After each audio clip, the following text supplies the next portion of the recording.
ग्रामीण क्षेत्र में प्रधानमंत्री आवास योजना, मैं आंकड़ों में नहीं जा रहा, 10 सालों में 3.45 करोड़ घर निर्मित किए गए हैं।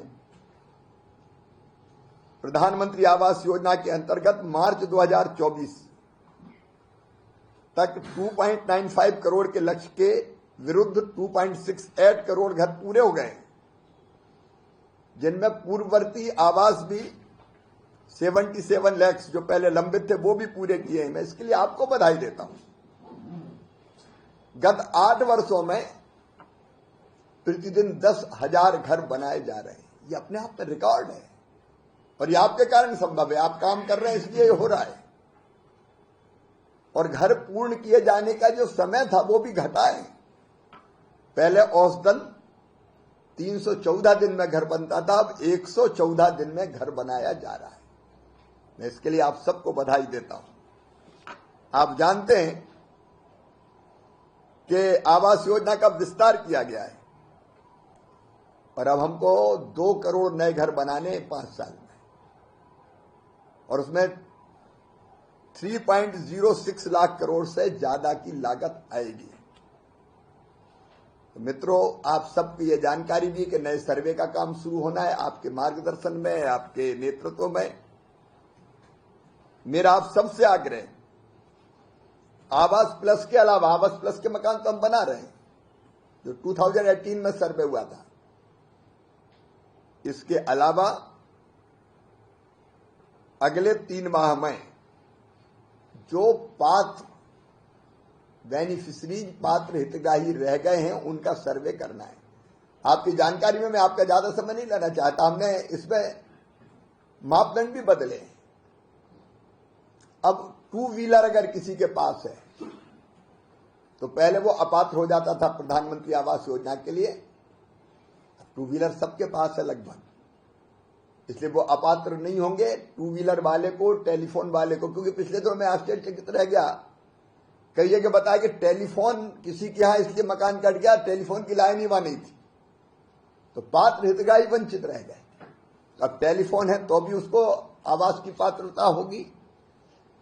सिर्फ 10,000 रुपए तक की आय के लिए, आय तक जो लाभार्थी थे वो पात्र थे, 10,000 से ज्यादा आय होगी तो उनको पात्रता नहीं होगी। अब लखपति दीदी अभियान प्रधानमंत्री जी के नेतृत्व में चल रहा है, तो 10,000 से ज्यादा आय तो लाजमी है, हमको करना भी है। इसलिए 15,000 रुपया तक की आय जिनकी है वो भी पात्र होंगे।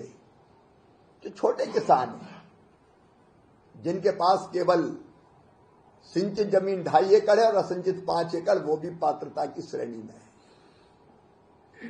मोटर से चालित जो वोट थी वो भी अपात्रता की श्रेणी में थी, अब वो भी पात्रता की श्रेणी में है। मेरा आपसे आग्रह है कि पूरे दत्तचित्त होकर अपने तंत्र को आप सक्रिय करें, मशीनरी को, और ये 3 महीने में सर्वे का काम पूरा कर लिया जाए। मार्च 2025 तक ये मेरा निवेदन है। दीनदयाल अंत्योदय योजना के अंतर्गत मुझे बहुत खुशी है, राष्ट्रीय ग्रामीण आजीविका मिशन ने चमत्कार किया है। मैं आज भी महाराष्ट्र से अभी चले जा रहा हूं। कल भी लखपति दीदियों से संवाद हुआ, आज भी लखपति दीदियों से बात हुई। महिलाओं की शक्ति का प्रकटीकरण हो रहा है इस योजना के माध्यम से। तो उस काम को हम पूरी गंभीरता से करने की कोशिश कर रहे हैं। प्रधानमंत्री ग्रामीण सड़क योजना का 4था चरण प्रारंभ होना है। उसके लिए भी आप निश्चित तौर पर तैयारी कर रहे होंगे। आप जानते हैं कि प्रधानमंत्री ग्रामीण सड़क योजना के 4थे चरण के अंतर्गत जो पात्र बसाहटें हैं उनको चिन्हित करने का सर्वेक्षण जारी है, सर्वे हो रहा है, और इसको 31 जनवरी तक हमको पूरा करना है। 2011 की पॉपुलेशन के आधार पर 500 तक के सामान्य विलेजेज, 250 तक के ट्राइबल विलेजेज, और जो वामपंथी उग्रवाद से प्रभावित गांव हैं 100+ की पॉपुलेशन में है तो वो बसाहटें जोड़ी जाएगी। आप ढंग से सर्वे का काम पूरा करेंगे तो पात्र बसाहटों को हम लोग जोड़ पाएंगे। आरसेटी के काम से आप अच्छी तरह परिचित है। मेरा इतना निवेदन जरूर है कि जो हमारे ट्रेनिंग सेंटर हैं पूरे देश में लगभग 602, उनका कभी कभी आप दौरा जरूर करें, वहां कैसा काम चल रहा है इसको आप जरूर जाके देखें, ताकि हम ग्रामीण नौजवानों को ढंग से ट्रेंड कर पाए। मैं बहुत समय नहीं लूंगा क्योंकि आपके सुझाव आज सुना है। अंत में केवल एक निवेदन करूंगा, अभी बजट आने वाला है और मैंने तय किया कि बजट ग्रामीण विकास के लिए आए तो वित्त मंत्री जी ने अपने स्तर पर चर्चा की है कई स्टेक होल्डर्स से, विशेषज्ञों से, लेकिन मेरी इच्छा थी कि मैं ग्रामीण विकास मंत्रियों से एक बार सुझाव लूं कि बजट में ग्रामीण विकास के लिए, जैसे मैंने बात की गरीबी मुक्त की, तो अपने पास आइडियाज हो तो क्या होना चाहिए। हमने एक प्रपोजल बनाया है, आपके सुझाव अगर आए। और प्रपोजल में मैं केवल पैसे की बात नहीं करूंगा कि इतने रुपया और दे दो, हम कैसे गांव को गरीबी मुक्त बना सकते हैं, उसके लिए क्या जरूरी है।